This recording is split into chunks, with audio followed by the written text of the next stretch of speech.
Alam mo ba na ang isa sa pinakamodernong lugar sa Pilipinas ngayon, dati lang military camp?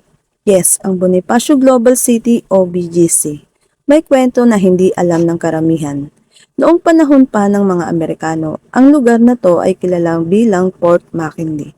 Isa itong military base na itinayo noong early 90s. Pagdating ng panahon, napunta ito sa kontrol ng Philippine government at pinalitan ang pangalan bilang Fort Bonifacio. Bilang pag-alala kay Andres Bonifacio. Sa panahon ng 1990s, dito nagsimula ang malaking pagbabago. Ang gobyerno sa tulong ng Bases Conversion and Development Authority o BCDA, nag-decide na i-develop ang lugar para maging business district. Dito na rin pumasok ang private sector at unti-unting binuo ang BGC bilang isang modern city. May mataas na buildings, officers, park, at lifestyle hubs. Mula sa dating tahimik at restricted na military area, ngayon isa itong sentro ng negosyo, entertainment at lifestyle sa bansa. Kaya next time na maglakad ka sa BGC, tandaan mo, hindi lang siya basta magandang lugar.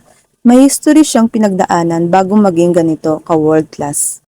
Don't forget to like and subscribe for more ganitong content.